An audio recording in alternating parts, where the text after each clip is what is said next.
Hi everyone, this is Drew's mom, and I found this terrific book today in the library that really helps us to understand what's going on in Drew's body right now, and I thought it would be neat to share it with you all.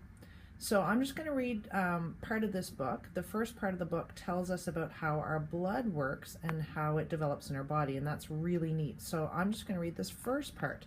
The book is called Chemo to the Rescue, a children's book about leukemia, which is what Drew has.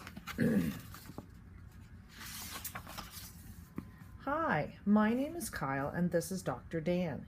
He knows everything about how the blood works in your body. Do you want to learn what amazing things your blood can do? The blood. This is what the blood looks like inside of me. The heart pumps the blood to every cell in my body, bringing all the important things I need to live and grow. What is blood?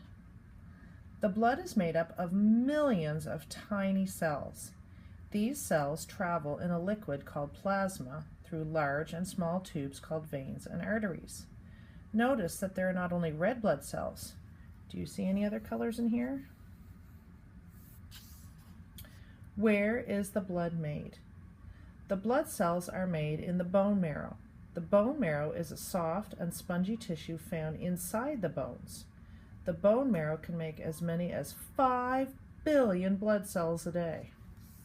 So this is their picture of bone marrow, and if you've ever eaten turkey and you've broken one of their bones open, you see the red stuff in it, that's the bone marrow.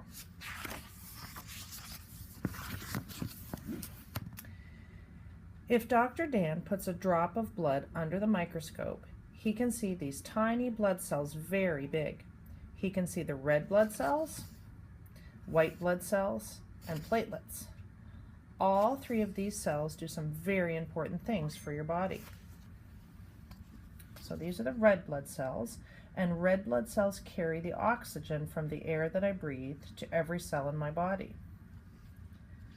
The white cells eat all the bad germs in my body that can make me sick. And the platelets repair cuts. They clump together to form a scab, which stops bleeding. Leukemia. This is what Drew has, and this is why he's in the hospital. But what were these odd-looking cells doing in my blood? See, those are new pictures. They shouldn't be there. These were not hard-working cells. They could not eat germs in my body. They lived too long in my blood doing absolutely nothing but taking up space. Dr. Dan says it was called leukemia.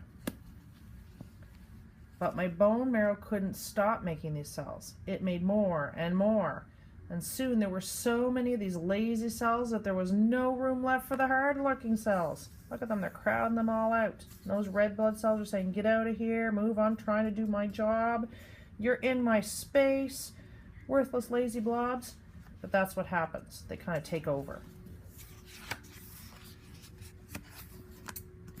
Soon, there were not enough red blood cells in my body.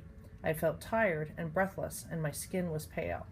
A lot of you that are friends of Drew had noticed that he was really pale lately and that he was having trouble breathing after phys ed, so that would be why. There were not enough white cells to eat the germs, so I was getting sick often. Luckily for us, that hadn't happened with Drew yet, but it could have happened if we hadn't come to the hospital. And there were not enough platelets, and I was bruising and bleeding more than usual. I needed help fast.